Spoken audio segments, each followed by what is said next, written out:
The world is littered with the decaying bodies of forgotten muscle cars.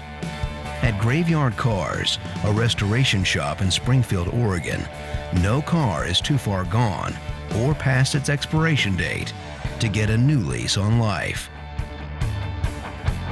Leading the group of Mopar morticians is Mark Warman. My name is Mark Warman. I am the owner of Graveyard Carz.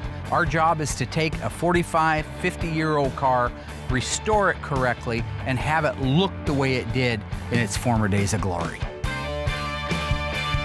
At Graveyard Carz, you won't find many mods or aftermarket parts, but what you will see is a team of hard-working technicians dead set on restoring these cars back to their factory specifications. I'm Will Scott. I'm the painter here at Graveyard Carz. I do all the paint work, the cutting and buffing, slight assembly, kind of a little bit of everything, but mainly just stuff in the body and paint shop.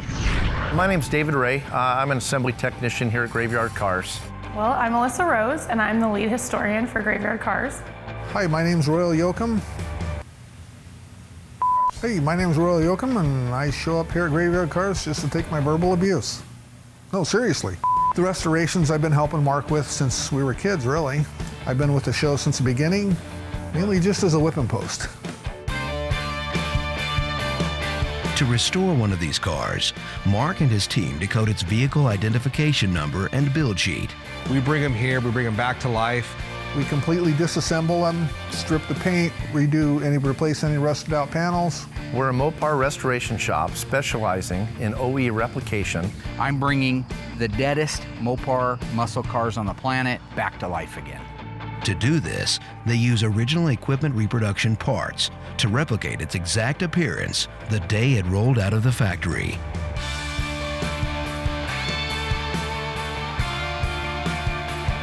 The most powerful cars can't live forever, but a limited number of Mopar muscle cars will get a second chance at life.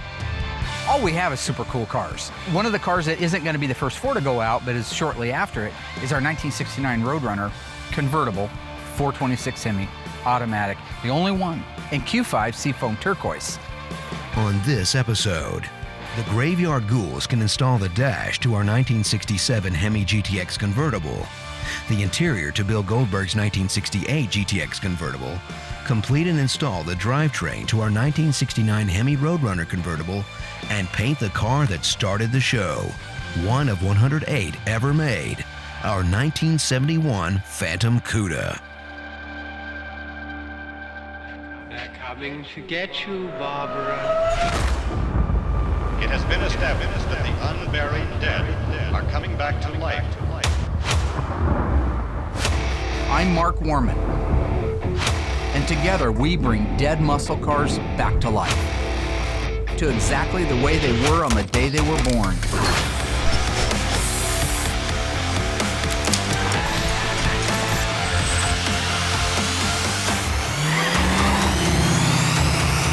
This station will remain on the air day and night. With deadlines already pushed back 6 months, the pressure is on from the team to make sure customers' cars get finished without compromise. Sneaking ahead of the line, a 1969 Hemi Roadrunner convertible is ready for assembly. With parts awaiting to be installed, Dave Ray preps to install its air grabber. The 69 Roadrunner convertible, I believe it's one of one, Q5 Seafoam Turquoise, beautiful car, 426 Hemi automatic. That one there's going really well. I'm just waiting for suspension and drivetrain. I got all my firewall built out, so I'm basically waiting on Mark at this point, but it's moving along nicely. All the parts are detailed and ready to go together. Recently, painter Will Scott applied the final paint to our 1969 Roadrunner convertible.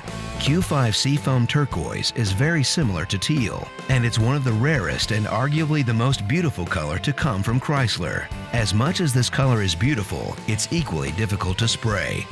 Reducer, air pressure, airflow, and pattern angle must be precise.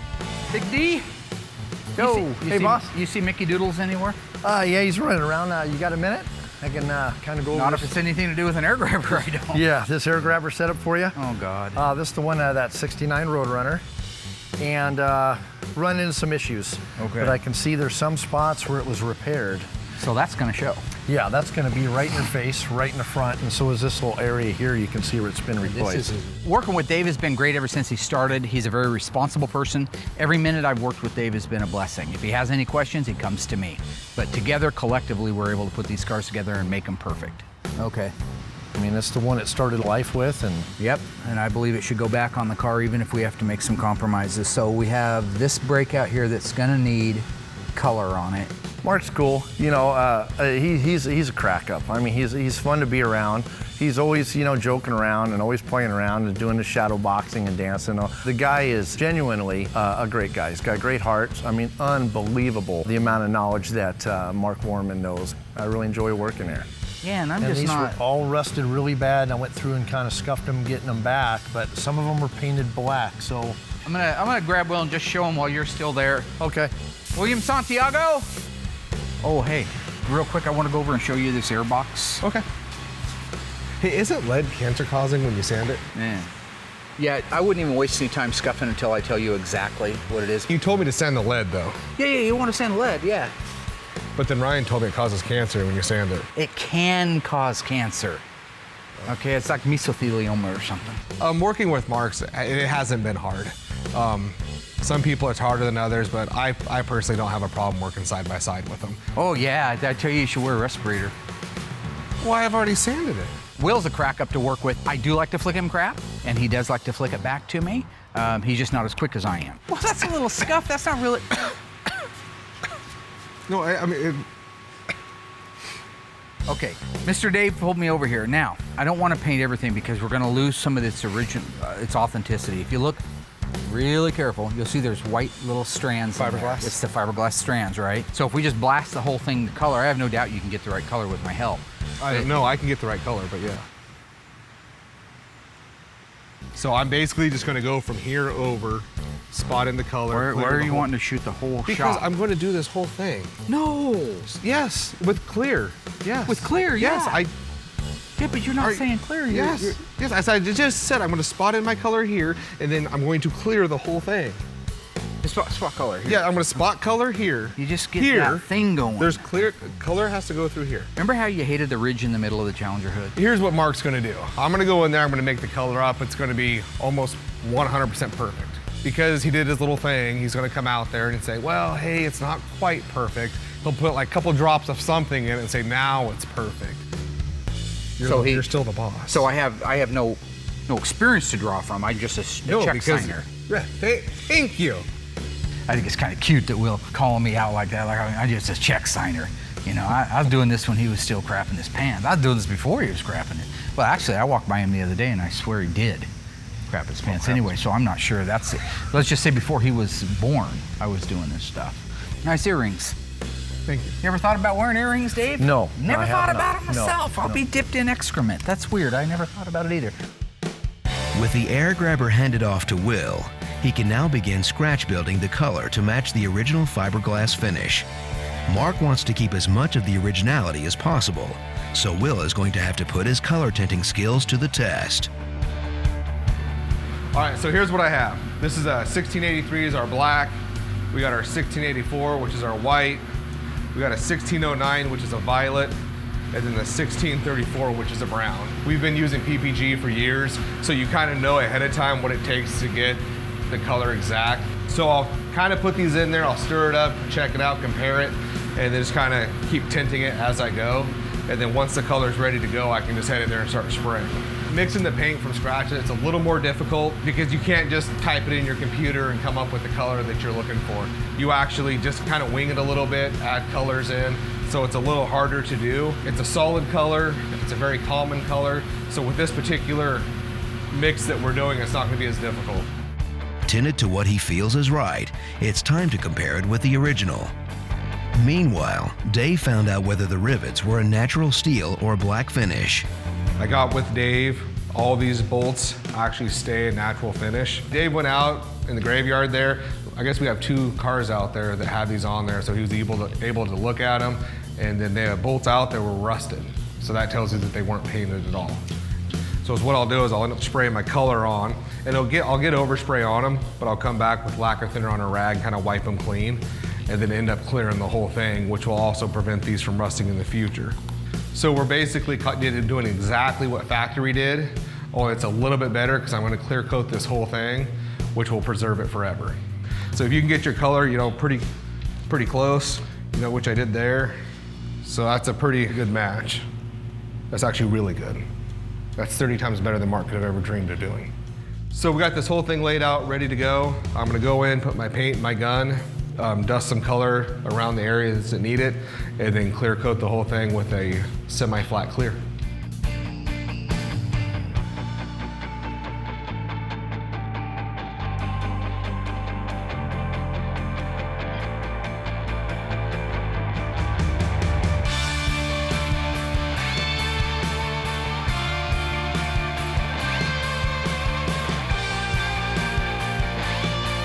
All right, so my color's all done, spotted in where I was supposed to. I did a little bit extra just to clean it up just a little bit. This looks great. I am gonna go in there right now, get some clear coat, which is gonna dye back. It's a flex and flat clear, so it's for purposes like this. I'll clear coat the whole entire thing and give it back to Dave. It's gonna look brand new.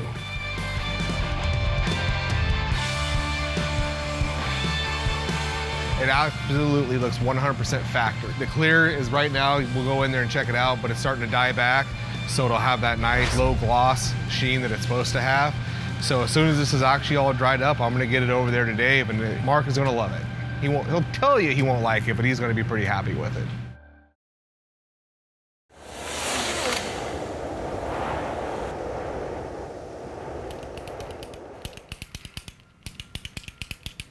I don't give crappy jobs. Yeah? When a good man comes to me and says, thank you, Mark, for your continued help and support in the work-related arena, and I want to move on. I want to better myself. You know, you say to me, I want to move past that.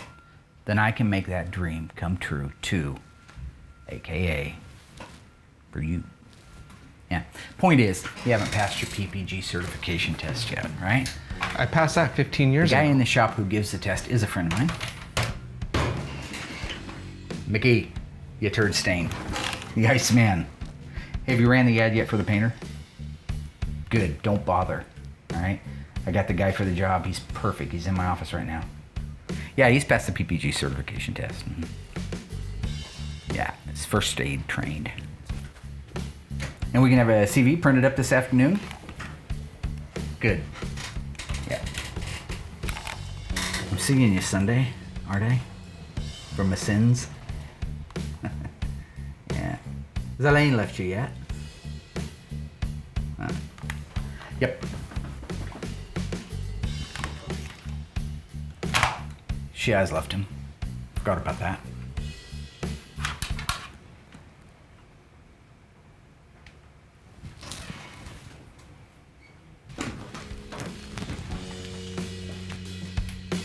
So Mark's here 7 days a week from 8 a.m. to 7 p.m.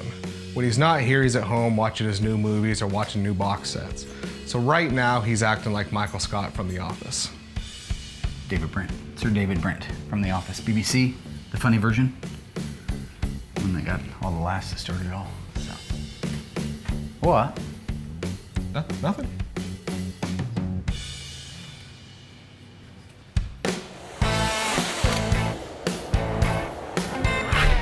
In 1967, Plymouth shook the world up with the gentleman's muscle car, the Plymouth GTX. They built 733 of them with the optional 426 Hemi. Of that low demographic, only 312 had 4-speed transmissions. Of the 4-speed transmissions in the 426 Hemi, only a handful escaped the factory with a convertible top. With the installation of the freshly restored dash from Instrument Specialties, we are one step closer to putting this car back on the road.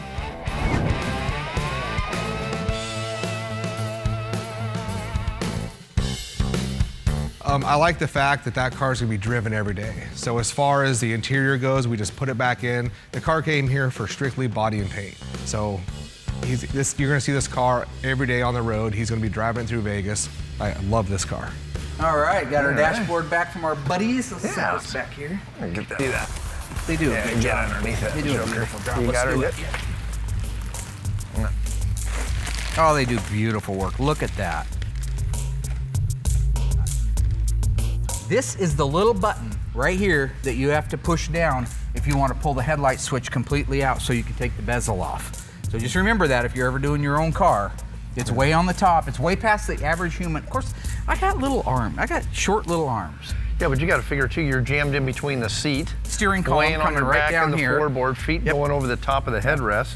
Colon's oozing stuff out of it from your 50-year-old prostate exam. Anyway, have you got side bolts in place yet? Yeah, side bolts are in place. Okay, and this will go up here. I'll let you. You have a little. I'm gonna try getting here for you. Mark. Yeah, there it goes. Beautiful. There we go. That looks great. Good job. Oh, look at that. The holes lined up perfect. Yeah. Look at that. That's something. Yeah, that's. Oh my. Oh hell yes, I gotta put on my party dress. Looks great. Let's plug it in, baby. Oh God, that looks awesome, don't it? Yeah. Beautiful. I love it. The dash went in like butter. Right now, Dave is installing all the rest of the wiring. He's plugging the plug and plays together where they're supposed to go, chasing them down, putting everything where it needs to be. Here's our goal, all right? Once he gets that dash done and everything wired in place, we're gonna be able to put a battery in it and then we can do a systems check. Convertibles are usually a little more tricky because you got the top motor and some extra electronics and extra, wiring and stuff going to the rear of the car. We have Legendary Interiors coming out here right away to put the convertible top on it, and so they need that top to be fully functional. Of all the systems that have to work when they get here, that convertible top has to, and it's all been rebuilt, it's all been detailed, so it's a multitude of things can go wrong. But if that goes right, they're here, put the top on it, we bolt the interior in it, I call Mr. Torino up, and I make his day and say, your GTX is done, sir. I'm not anticipating any problems, but you never know. You won't know until you get going on it. After the convertible top's on, we bolt the interior in it, and this thing's down the road.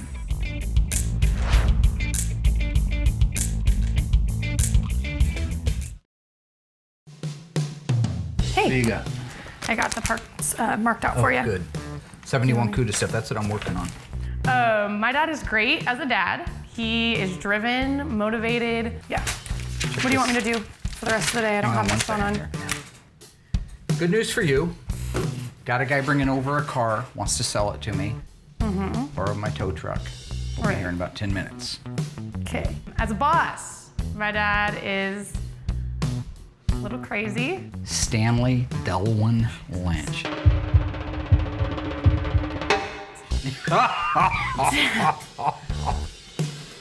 Working with Alyssa has been a lot of fun. Obviously, there's the moment where she stole the car at gunpoint. Where's Alyssa? My darling daughter. I'm seriously so excited. She's out, that's what she's doing. We've seen her pull out. Woo! Yeah! Working with Alyssa has its moments because she's used to all my shticks. Get your notepad, get your camera, get a pen. But I also know all of her weak points. So if I want to get to her, I'll just tell her that I think I saw a zit. And that's it for her. She's in the bathroom working on a zit for the next hour and a half. You're not gonna leave me alone. I'm not with gonna Stan, leave you though, right? alone with Like we're doing Stanley this Delwyn together, Lynch. all three of us. Yeah. Yeah? Huh? I don't like the way you said that, Dad. Seriously, No, I'm don't not do gonna that leave you. I to won't. me. I won't. God, this is I'm here to help I you don't in even any wanna way do I this. can. Oh, 66 Charger. How you doing, Stan? Beautiful. It's always nice to see you. Hey, Stan. You sure Hey. you didn't just steal this? Nope. Oh, I got a good purchase. It's awful low in the front, so you either got it sucked down or it's got an engine in it. It's a lot of tension. Did you even open the hood? It's got an engine in it. I didn't say it didn't have an engine. Well, I just asked you if it had an I engine. said it's got a lot of tension. So actually, you brought in a pretty decent car, which is surprising for Stan. I figured it'd be some rolled over, kicked in, burned out 61 Impala or something. You've seen my private investigation license? I haven't. Oh yeah, we go out and stake out, hang out in the car. Yeah. Take pictures of people. Oh my gosh, when was this picture taken? A while ago. Yeah. Here's BI badge. So you're not a police officer, though? No. You go to school. Oh. Mine's so old though, I didn't have to go to school. It's an automatic transmission car, pretty straight body, so if we do need parts, we've got a 66 Hemi Charger we're working on now that's a 426 Hemi 4-speed car. What are we talking? How much? A couple hundred. But I don't That's understand. a good deal. He $200. inherited- You're out of your mind. He inherited it for free. $200's not a bad deal, but you got it for free. I got my time, I got wear and tear on the equipment, going out and getting it. It's my truck. $50. 50 bucks. 50 bucks. You know what I can get for scrap metal? That's probably worth more than 50 bucks scrap metal. 100 bucks, that's the top offer. If you throw in a haircut. Alyssa? My dad's gonna do your haircut? Done. Wait, what? Done. Yeah. I'm gonna do your haircut? I think paying 100 bucks is a good buy. He would have gave it to me. That's the whole thing. I know he wants some brewski money. 100 bucks and a haircut. Yeah, you like cutting his hair though, right? What is that? My lunch. What? It's lunch. Haven't you ever cooked a potato on the motor? That's gonna probably be the last time I go out and do a walk around with my dad when he buys a car, because I'm not gonna get roped in to free haircuts or awkward encounters anymore. I don't think he's into roping. Oh my god. Didn't look like it cooked it very well. Yeah, I learned. It was know what you're- educational. Anyway, enjoyed cutting his hair. I've got a shop to run, as you were. Flism, flasm, Does anybody feel bad for me? flazoo. Anyone? Oh my god. While the GTX was known as the gentleman's muscle car, not in this case. 1968 GTX 444 speed convertible. This is one of only 375 built. This car has manual steering and manual drum brakes. Fortunately, it's owned by former World Wrestling Champion Bill Goldberg. And trust me, it takes a Bill Goldberg to drive a car like that. With the repairs finished on Bill Goldberg's GTX, Dave and Alyssa are going to install the seats and center console. What I pretty much did, I got all the carpet in. It's all cut around the console. The top of the rear seat is in, and everything's prepped and ready to go for the door panels and the rest of the seats. I'm excited. I got Alyssa helping me with this one, so this is going to be cool. What I'm going to have you do is start with this here. I'm really excited to get to work on Bill Goldberg's GTX. It's one of my favorite cars in the shop. Righty-tighty, lefty-loosey. Yeah. Wind up there, so everything looks pretty good. So now we can pop this in, like that. Ooh. So once that goes in, everything else Looks will so kind of follow pretty. suit. Not too bad, huh? Ah. Now it's just a matter of tightening the screws to keep the panels in place.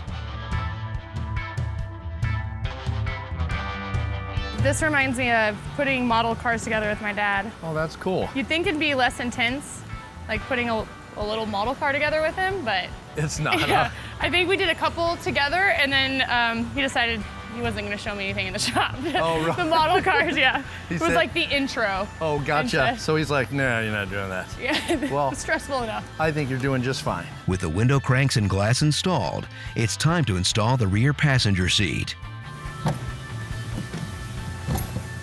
See, it goes in and Yeah. then it catches. Let's see where yours is. Oh, you got yours. Did I? Yeah, Hey, yours is in. I thought Score it was first in. try. Awesome. All right, that's it.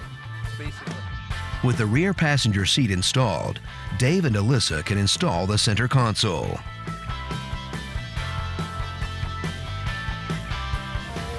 How does it look there? Pretty decent?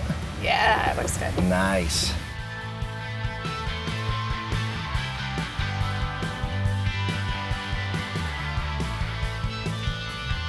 Now that the seats are bolted to the body, the interior of Bill Goldberg's GTX convertible is complete. I think it went great. That went awesome. It's so tempting not to just put it into first gear and head Yeah. out, but you know Yeah, what just- happened the last time I did that, so I'd like my privileges back, so I'll be good. Yeah. You want to start it up? Can we start it? Yeah. Just make sure it's Oh, in yeah. neutral.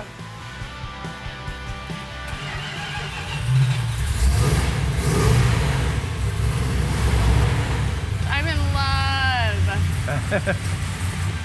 With the interior finished, this GTX is nearly ready to be shipped back to its owner. The 1971 Plymouth Cuda is the most collectible muscle car on the planet today. This is an example of rarity. One of only 108 440 6-barrel 4-speed cars built with additional optional EV2 Tour Red paint and a shaker hood. When this car receives its final paint, it is going to become the most classic and talked about 71 Cuda on the, what are you doing?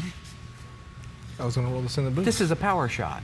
This A is what power I what? do to Have you never watched any movie? Have you ever seen Robert De Niro? Are you talking to me? Lieutenant Weinberg, I have a greater responsibility than you can possibly fathom. We did this last season. You leap for Santiago, and you curse the Marines. We need something new. We use words like honor. What's Colonel Jessup going to do if he gets interrupted? Because I like to make sure that Just saying, if you're giving your final summation, Pacino comes down and says, say goodbye to, oh, excuse me, Mr. Scarface. I was wondering if you could help me out in the kitchen. I got some questions. You don't do that. You let him say it. Say goodnight to a bad guy. We're back to that again. He's going back to just sign his name to checks. I'm going to continue working on That's going to kill somebody. Maybe like a year ago, he was a little more in tune. Now it's just all... Say goodnight, little bad guy. That's how he approves cars now, and I guess that'll have to do, and I'll go ahead and get this thing painted.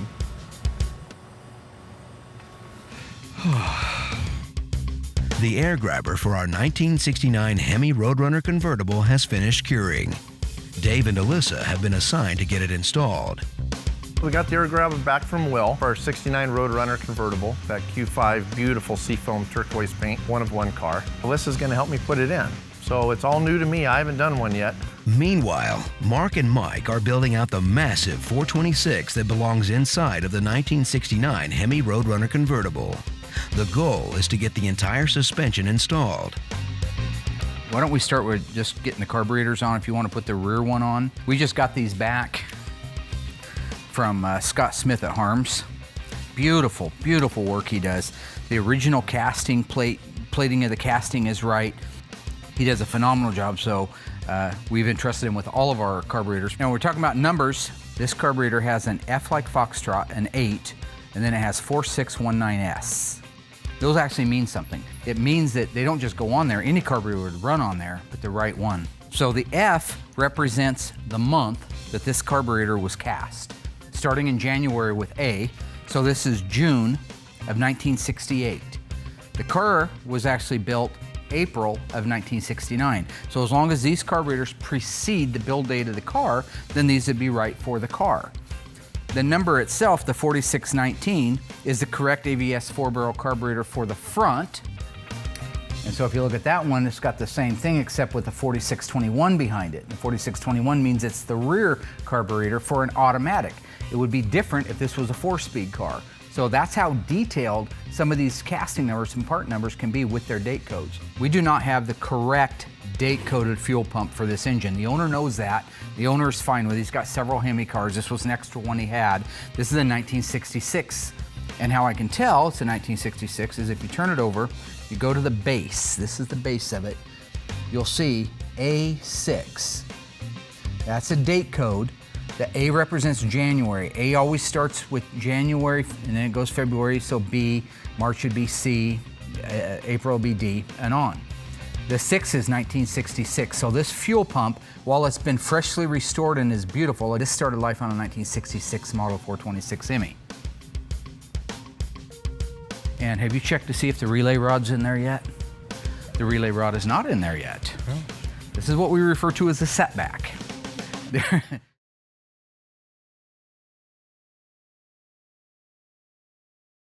The air grabber for our 1969 Hemi Roadrunner convertible has finished curing. Dave and Alyssa are going to install the air grabber. Basically, here's our unit. It's in actually 4 different pieces. You got your gasket here. Okay. That goes on, and then you got one side of the air box, the center section, and the outside of the air box. According to Alyssa, she has bedazzler experience. I do. In middle school, I bedazzled. My mom went through like the bedazzling stage, and I did that with all my jeans, and it looks like a similar tool. So, yep. Same idea. I think we'll be okay. So if all else fails, we're gonna bedazzle it. Yeah. Kind of center this. You can kind of see, I wanna make sure all our holes line up. So open your tool up first, and that rivet should go all the way down. There you go. Leave it open. And then once a little bit bigger than the one I used. I know. Here. And then you want to push that all the way flush. Okay. There you go. And then see if you can squeeze that thing together. Is it working at all? There we go. That feels like. Does that feel better? Yep. Yeah, you're doing good. Almost got it. Perfect. Woo! Okay. Nice. Boy, that was a total pain in the ass, wasn't it? Alyssa and Dave add the final pieces to the air grabber and rivet them into place. My arms are sore from holding up that riveter. Mine too, yeah. Yeah, the bedazzler was not very bedazzling.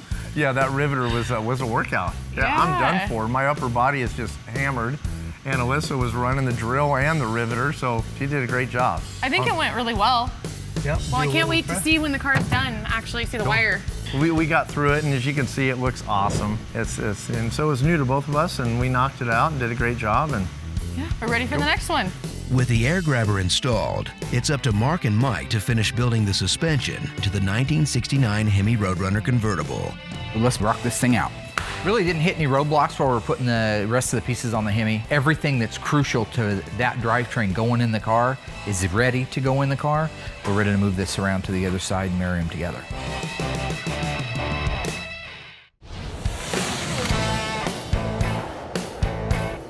With the air grabber painted and installed, Mark and the Ghouls can now install the 1969 Roadrunner convertible's massive 426 Hemi engine. Okay, let's put the rear end in first to counterbalance it. Nothing like putting an 800-pound valve. That's probably more like 11 or 1200. oh yeah. You're talking about a Q5 Seafoam Turquoise 69 Hemi Roadrunner convertible. I mean, they only made 7 Hemi Roadrunner convertibles, and it's the only one in Q5. I got grease. The shocks here are for in all these place. Bad boys. That's good. Yep, should go right into spot right there. Grab your side roll. For as big and clumsy as these cars are, there are certain components on them that just have to be dead on, straight, accurate for them to go on, and that's one of them. So it's none of that horseshoe bull crap. You got to be right on the money. Okay. So you have the front, both sides leaf spring hangers, shackle hangers, and shocks are tight? Yep. All the front perches are tight. Let's get that front end stuck together. Let's stuff that big Mother Bear Hemi in there. Oh yeah. Oh, yeah. Come on, hernia. Oh yeah. Just go slow. Whew. I'll kind of guide you in. Big old heavy joker. When it comes to the installation of a 426 Hemi in anything, the problem always is size. You're trying to stick this great big huge elephant engine in a regular size normal car. With as many hands as we have on deck, we shouldn't have any troubles. What you want to do is get the engine installed without beating the hell out of everything around it. Keep coming. I think we're good right there for a starter. What do you think, boss? Okay, that looks really good there. Somebody say when. I've watched Mark go, you know, from doing his own cars to restoring customers' cars. I've been with the show since the beginning, mainly just as a whipping post. I think that I'm blessed to be able to work with a great group of guys that I do get to work with. I mean, my daughter, Will, Dave, those guys, but Royal, he's my friend. We really have most of our formidable years working on cars as a team together. I can do a lot of tormenting before he hits his boiling point. That's a plus side to it. But at the end of the day, I can also call on Royal and know that he's going to be there. He's going to be there with me when nobody else will. What the f*** are you laughing at, Nancy? You want to come leg squat it? You little bitch. I could probably in the back down, you think? I'm not in my strength zone. This is my strength now. Don't hold on to the cross member or the sway bar. It's not going to go anywhere. You're a dumb son of a I could have let him go for a while. You could have. Oh, you, dome. Great. You can come back a little more. Yeah, room temperature IQ. You're in no position to laugh at me. Room temperature, there's my buddy Mark. Son of a. There you go. Yeah. Okay, is it ready to go back now? Go up. Go up, roll. Right there. Okay, come back. All the geometry is right. I mean, it wouldn't have took a K-member if the rails were too close together. The car was never wrecked before. It's a beautiful body on it. It's just, I think with the power steering on it and all decked out, it was just a tight fit. Okay, we got the front 2 K-member bolts in. Now we can put the transmission cross-member bolts in. Once that's in, we can raise the car up and put the rear K-member bolts in. And we're finally buttoned up. That's the tightest fit I've seen on a Mopar yet. I think next time I'm gonna end up taking the steering gear, just leaving it off. That's the way to do it. It's just too tight. Too tight. But it's the first 69 Hemi Roadrunner convertible I've done, so sorry. Sue me. Deal. Look at that baby go together. I'm relieved to have it done. That's nice. The owner's going to be thrilled to death. He's going to be excited to see the pictures. All right, great job, everybody. Great job. Nice work. All right. All we have left is some cotter pins we got to put in and the drive shaft, exhaust, and all of a sudden the bottom of this car is going to be wrapped up. Be driving before you know it. With the drivetrain installation complete, it's time to check on the wiring for our 1967 Hemi GTX convertible. Let's kill the lights. Nice. All right. Okay. All right, let's try it. Park first. Yeah, let's run the park. Look at that. We got park lamps in the front. Beautiful. Go ahead and pull the headlights on the rest of the way. Give me a high beam. Okay. Who's going to drive you home tonight? Nice. That's beautiful. Let me check the back. Okay. The worst thing that can happen when you're doing something like this is if somebody's got the wire that goes to like the emergency brake warning light in the actual hole for, let's say, the high beam. Then they're going to work opposite. You hit the high beams and your emergency brake light is going to come on. It's nothing, it doesn't cause a fire. It's just kind of cumbersome because you have to reach up inside and switch things around. Okay, pull them on. Nice. They're evenly balanced, by the way, which they're not always. Usually one's brighter than the other. While the taillights are on, let's hit the brakes. Okay, brakes. What more do you want? Who's the man? You the man. Left hand. Look at that. And you can check out our nice fender marker indicator there. Beautiful. Oh, yeah. Great. Yeah. Let's go to the right-hand side. Wow. Works beautiful. Yep. You already know all that, don't you? Yeah. You're confident. You're a confident man. Okay. Turn the lights on. All right. Woo, beautiful. There we go. All right. So it comes down to this moment. How do you feel confidence-wise? Oh, I'm confident. Of course you are. You don't even worry about it, do you? It's going to work. Well, I just get worried because of all the hydraulics and stuff. But yep, hydraulics, the motor. Well, I'm green light go. I say ready? hit the top and let's see what we got. Yeah. All right, here we go. Going up. Come on, baby. Come on, baby. Look at that. Looking good. Wow. You did like a bench bleed on it, didn't you? Yeah. Look at that.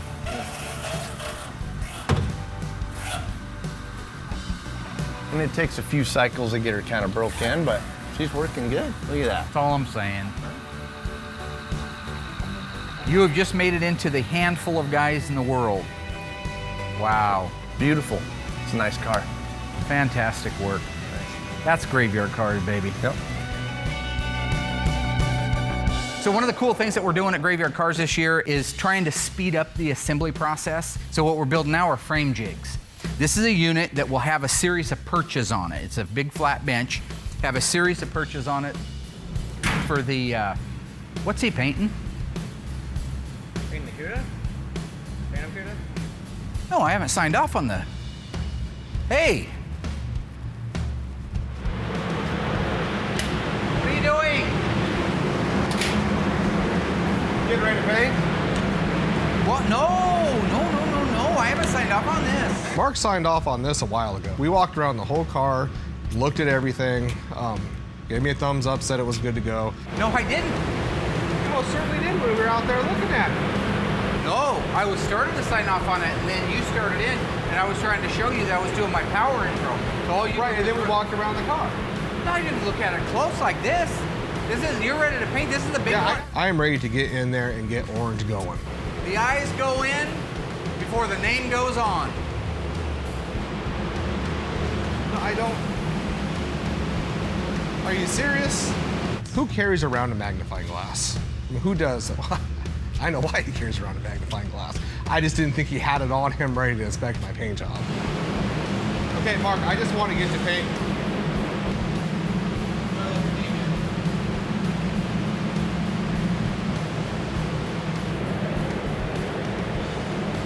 Can I get back to painting? Thank you.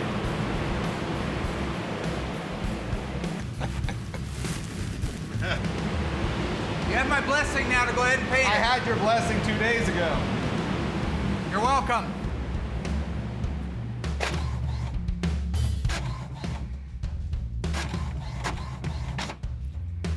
Mr. George? Mark. How are you, sir? Pretty good to see you. George McGeorge? Is that really your name, George McGeorge? Oh, yeah. The first and the last name? Yep. George McGeorge. How about a nickname? You got a nickname? No. Curious George. I just named it that. How about Bi-Curious George? No. So this is our assembly shop, all right? This is where all the cars, after they've been painted, come into to get their final assembly, all right? We got our 69 Hemi Roadrunner. It's the only one in the world painted in Q5 Seafoam turquoise. 1972 Dodge Charger, 400 Magnum 4-speed. You've got to be able to recite this stuff off. It's one of only 126 made. This has hideaway headlights. You pop those up, it's like a skirt blowing up in the middle of summer, you know what I'm saying? Oh yeah. I'm curious.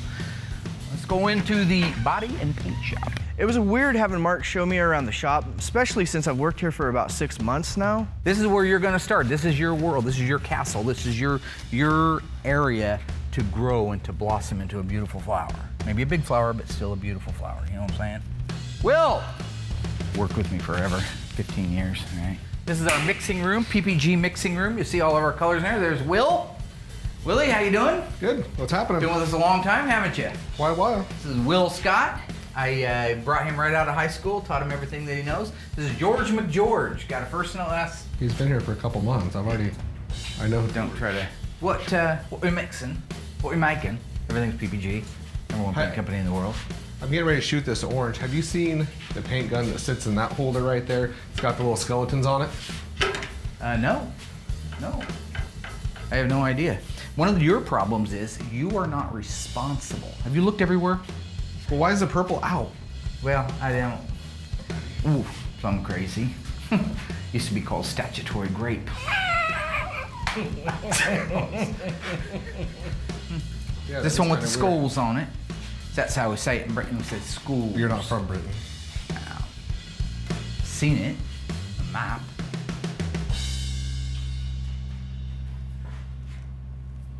Yeah. What? Oh, that's mental. That's plumb crazy. Why would you do this? Why are you laughing? I guess you might say we painted him in a bit of a corner. Is this the whole stapler and the Jello thing? Only the paint version? Is it what? You know, when I put the stapler and the Jello, it's funny. You put my paint or my gun in the I have no idea paint. what you're talking about. Look at your hands. Okay. Can we stop with all this? I didn't want to paint you in a corner.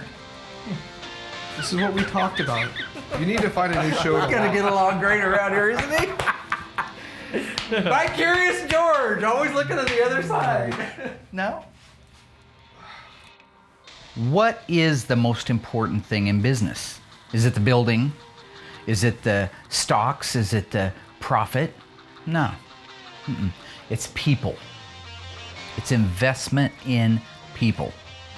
My proudest moment at Graveyard Carz isn't the fact that we could bring back a 71 Cuda 6-barrel car from the dead and have it painted. It isn't putting a dash in 2 GTXs in the interior in one of the famous World Wrestling Federation champions' cars. It isn't the fact that we installed a Hemi in a car. It's not even the fact that I'm leaving a legacy to my daughter that will carry on for generations to come. To me, my proudest moment, it was a young guy, fresh out of tech school, had all his new tools, first time ever in a shop, came up to me and said, "Mr. Warman, would you mentor me?"